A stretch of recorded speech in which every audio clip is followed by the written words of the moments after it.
हे मेरे नाथ, मैं आपको भूलूं नहीं।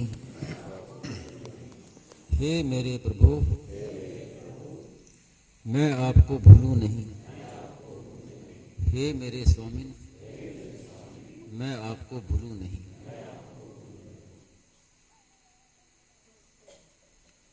आज स्वामी जी महाराज ने जो बात कही,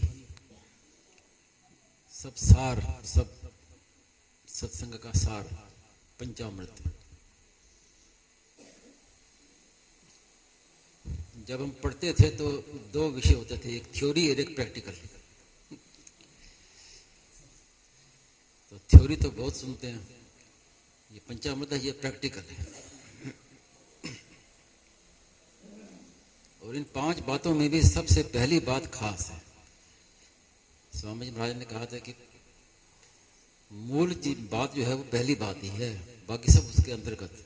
पहले में अगर दृढ़ हो जाए तो सब बातें उसके अंतर्गत आ जाएंगी कि मैं भगवान का हूं और केवल भगवान का।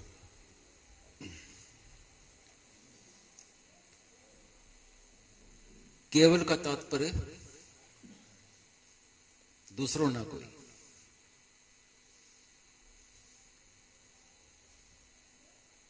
और इस विषय में कई बातें कही कि मैं भगवान का क्यों हूं, क्योंकि सदा रहने वाले हमारे साथ भगवान ही हैं।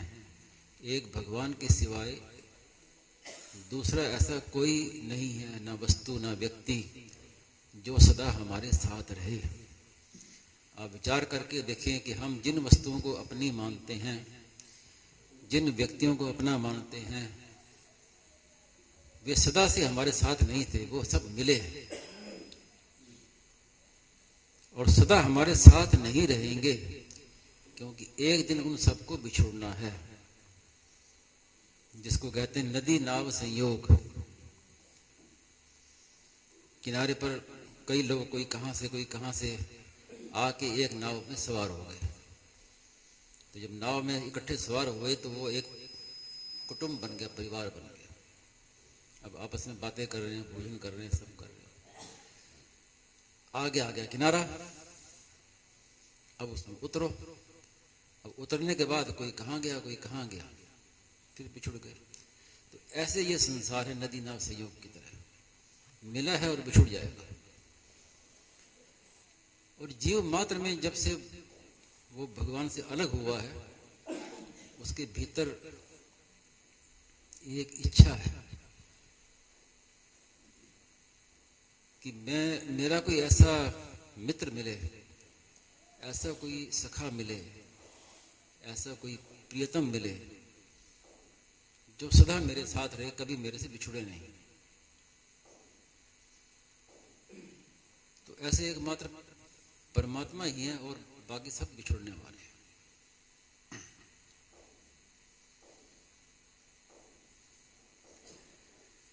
अब मैं भगवान का हूं, इसको विचार पूर्वक दृढ़ करना है।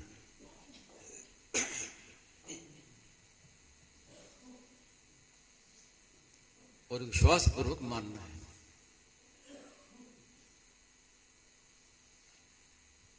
स्वामी महाराज ने इसके भी साधन भी बताए हैं, इसकी ये वो भी बताया कि क्या लक्षण है कि हमारा दृढ़ हो गया।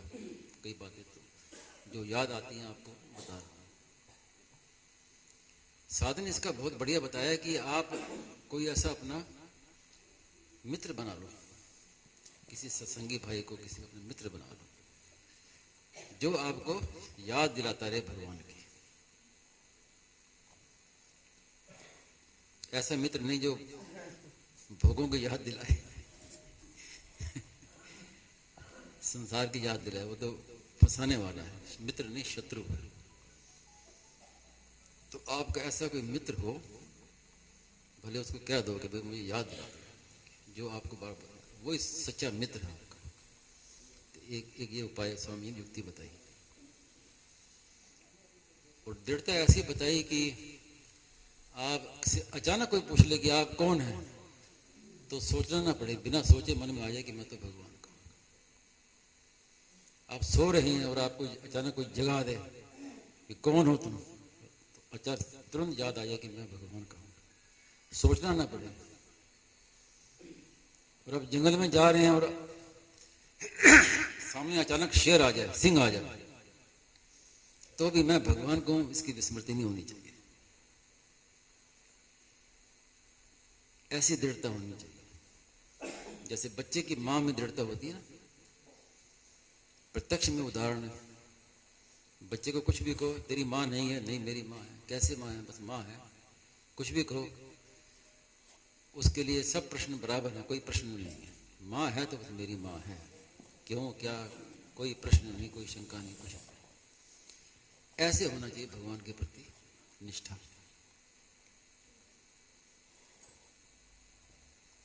और जब मैं भगवान का हूं तो भगवान के दरबार में रहता हूं।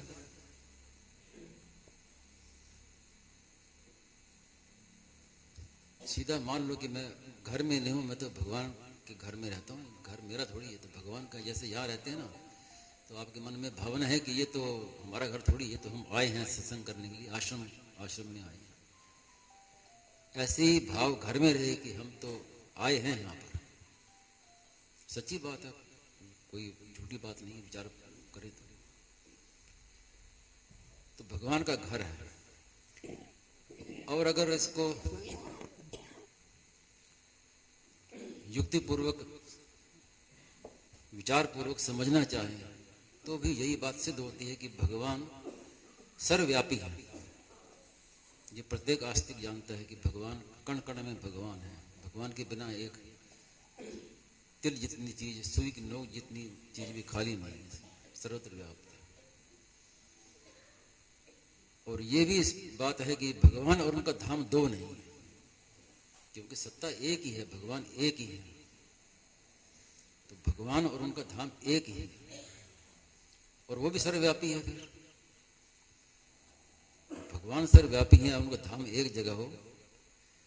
तो महाराज ने उदाहरण दिया कि सूर्य का, सूर्य एक जगह भी है और किरण रूप से सर्वव्याप्त भी है, सब जगह सूर्य का प्रकाश है। तो भक्तों की भावना के अनुसार एक जगह भी है। कोई गोलोक कहता है उसको, कोई कैलाश धाम कहता है, कोई साकेत लोक कहता है, कोई देवी द्वीप कहता है, अलग अलग, कोई कैलाश कहता है सब एक ही है। और वो धाम सर्वव्यापी है। जब सर्वव्यापी है तो फिर हम कहाँ रह रहे हैं? भगवान के धाम में तो बैठे हैं, फिर अलग कहाँ से हुए?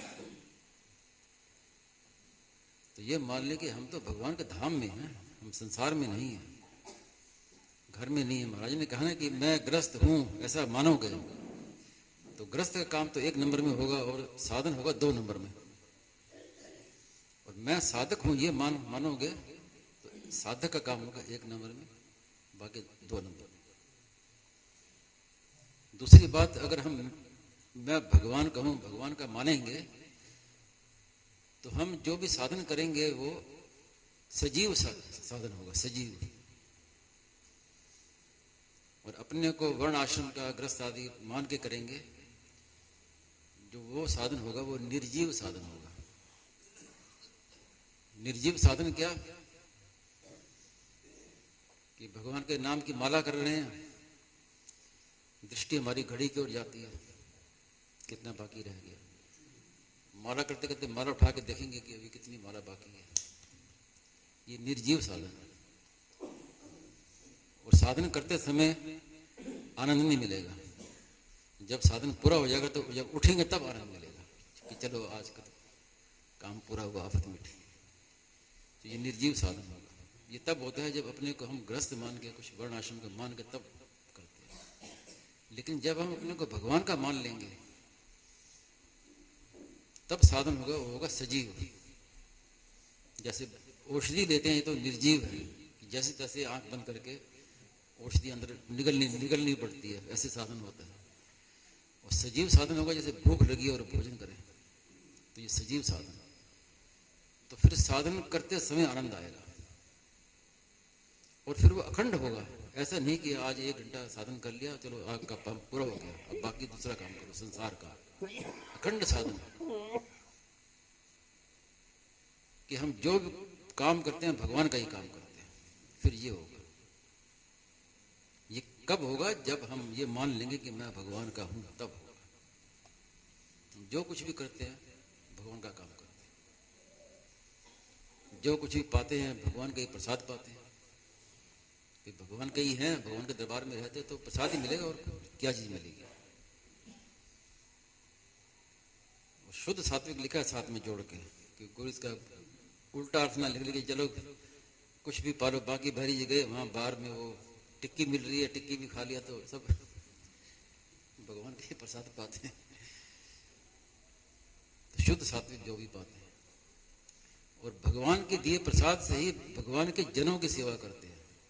ये समझने वाली बात है कि हम तो भगवान के हैं, और दूसरे लोग कौन हैं? वो भी भगवान के हैं, सभी भगवान के। ऐसा नहीं कि मैं भगवान का हूं तो दूसरे संसारी हैं, उसकी दृष्टि में सब भगवान के हैं। तो उनकी जो सेवा करते हैं वो भगवान की दी हुई वस्तु से ही तो सेवा करते हैं। जब हम संसार में आए तो हमारे पास क्या था? एक पैसा भी नहीं था, एक लंगोटी भी नहीं थी, कुछ भी नहीं था, नंग धड़ंग। और जाएंगे तो ऐसे ही जाएंगे। तो जो कुछ मिला है वो हमें, हमारा नहीं, हमें मिला हुआ है, भगवान से मिला है हमें। तो हम अब जो कुछ यहां से मिला है तो जब दे भी रहे हैं तो यहीं दे रहे हैं, तो फिर अभिमान कैसे करें कि हमने इसको वस्तु दी, हमने इसकी सहायता की, हमने इसका ये काम किया? कैसे कह सकते हैं जब हमारा कुछ है ही नहीं? तो भगवान की दी वस्तु को ही तो भगवान के अर्पण की है, भगवान के जनों को अर्पण की।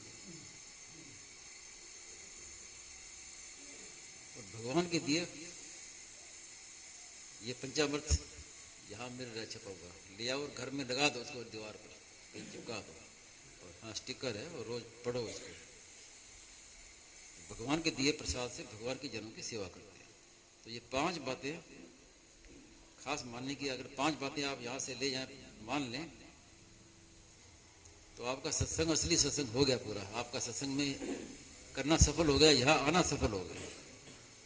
अब इसको समझना चाहें 5 बातों को, तो ये पुस्तक भी निकाली है, पंचामृत, छोटी सी पुस्तक है। इसमें 5 को विस्तार से समझाया, और इसके आखिर में लिखी है बात बहुत बढ़िया, कि पंचामृत की एक एक बात कल्याण करने वाली है। केवल भाव की जरूरत है, समय की जरूरत नहीं है। आप भाव बदल दो तो सब समय भगवान का भजन हो जाएगा। भजन के बिना कोई भी क्रिया बाकी रहेगी नहीं। पहले मैंने आपसे कहा था, स्वामी महाराज से किसी ने प्रश्न पूछा कि घर का काम करते हुए भजन कैसे करें? तो स्वामी जी ने उत्तर दिया कि आज से ये निश्चय कर लो कि घर का काम करना ही नहीं है, जो कुछ करते हैं भगवान का ही काम करते हैं। भजन के बिना कोई भी क्रिया बाकी नहीं रहेगी।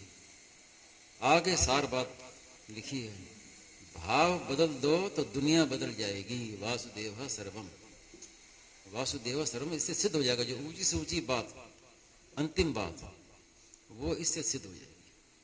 भाव बदल दो तो दुनिया बदल जाएगी। जितनी भी क्रियाएं हैं सब भाव के अधीन है।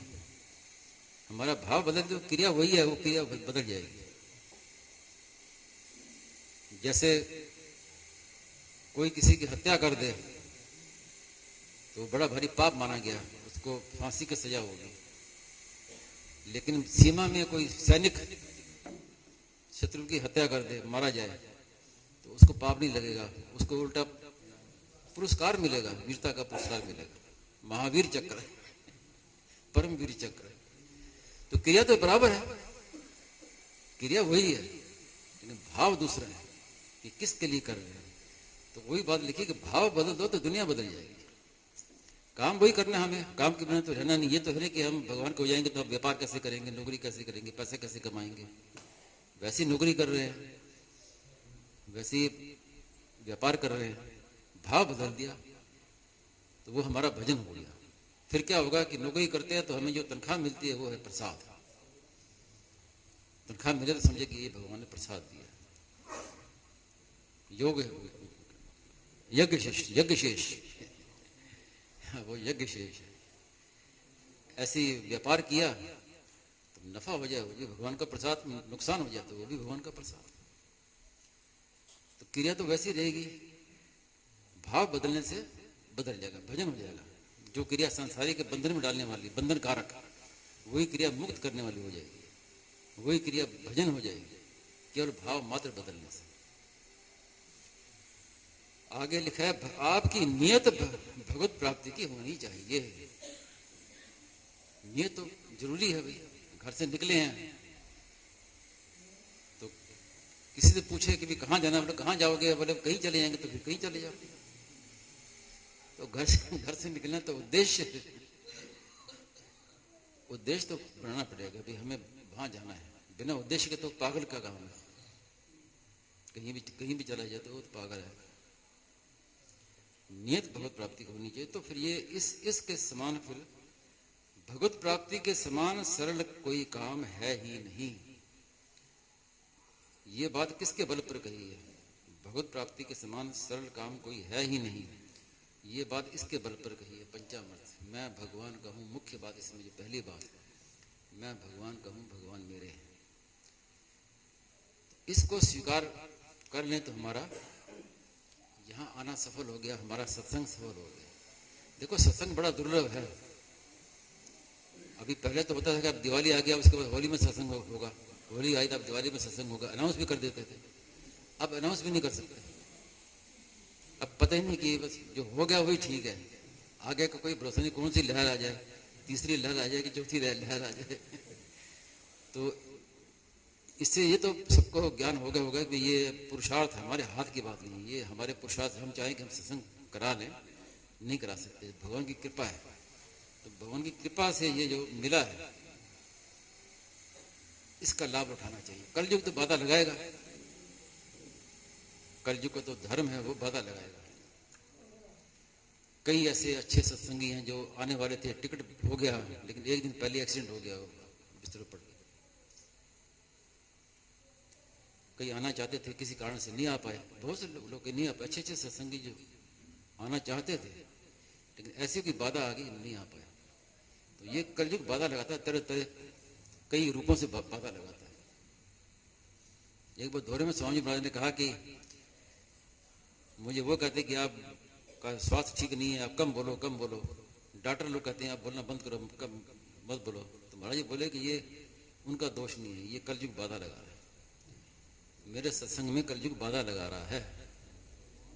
स्वामी महाराज ने कहा कि ये कहते हैं कि बोलने से मुझे परिश्रम होता है, मुझे परिश्रम नहीं होता, मेरा स्वास्थ्य उल्टा ठीक होता है, खराब नहीं होता, स्वास्थ्य ठीक होता है। हाँ, मुझे खुराक है हमारी। अब लोग दूसरे समझते नहीं, दूसरे शरीर को देखते हैं, जबकि महाराज जी का स्वास्थ्य तो इसी पर टिका था, सत्संग पर। और ये भी यहाँ तक कहा था कि जब तक सत्संग करने की है मेरे में सब, तब तक मैं हूं। सत्संग बंद हो जाएगा तो फिर नहीं रहूंगा मैं। इसलिए स्वामी जी संकेत से ये बात कहते भी थे कि सत्संग में आप, महाराज आपका ठीक नहीं है, आप सत्संग मत जाओ। तो महाराज कहते मुझे जीते जी क्यों मारते हो, मतलब समय से पहले क्यों मारते हो, कि सत्संग बंद कराओगे तो मैं भी चला जाऊंगा। वही हुआ। जोधपुर की बात है, चातुर्मास की। तो स्वामी जी महाराज को बहुत बुखार आया। तो एक दो दिन तो बुखार के कारण से सबने मना किया, नहीं आना बुखार। तो एक दिन दो दिन स्वामी महाराज ने सहन कर लिया। महाराज जी का स्वभाव था दूसरे की बात मानने का, सहन कर लिया। तीसरे दिन जैसे सत्संग का समय हुआ, महाराज जी को आई तेजी, उठ के और बिना सहारा के चल पड़े। अब वो सेवक के साथ में भागे, वो महाराज जी आपका स्वास्थ्य, आप कहाँ जा रहे हैं? महाराज ने उसको धक्का दिया जोर से कि कौन माई का लाल मुझे रोकने वाला है जाने में सत्संग। ये कहा, कौन रोकने वाला है? कि इतने लोग जो आप सत्संगी आए हैं, इकट्ठा हुए हैं, किसके लिए आए हैं? मेरे लिए तो आए हैं। और पैम्फलेट में छप गया कि ये सत्संग चालू हो गया, तो किसके लिए? तो महाराज सहन नहीं हुई, 2 दिन तो सहन कर लिया, बस इस दिन तो ऐसे। तो ये महाराज जी का भाव था सत्संग का, भीतर में गहरा ये भाव बैठा हुआ था कि सबका कल्याण कैसे हो। अधिक से अधिक लोग दुख से रहित कैसे हों, अधिक से अधिक लोग मुक्त कैसे हों, ये भीतर का भाव था। इस भाव के लिए स्वामी जी सब कुछ करने को तैयार थे। इसके आगे ना कोई बीमारी, ना कोई कष्ट, ना कोई बाधा देने वाला नहीं, इतना प्रबल भाव। फिर भी ऐसी परिस्थिति आती थी तो महाराज जी कहते थे ये कलयुग बाधा लगा रहा है। तो ऐसे सत्संग में कलयुग पता नहीं किस रूप में आगे बाधा लगा रहे हैं। तो अपने भगवान की कृपा से सार बात तो मिल ही गई है। सत्संग हो जाए ना हो, लेकिन सार बात करेंगे तो आप जहां बैठे वहीं सत्संग हो जाएगा आपका। इस बात को मान लें। नारायण नारायण।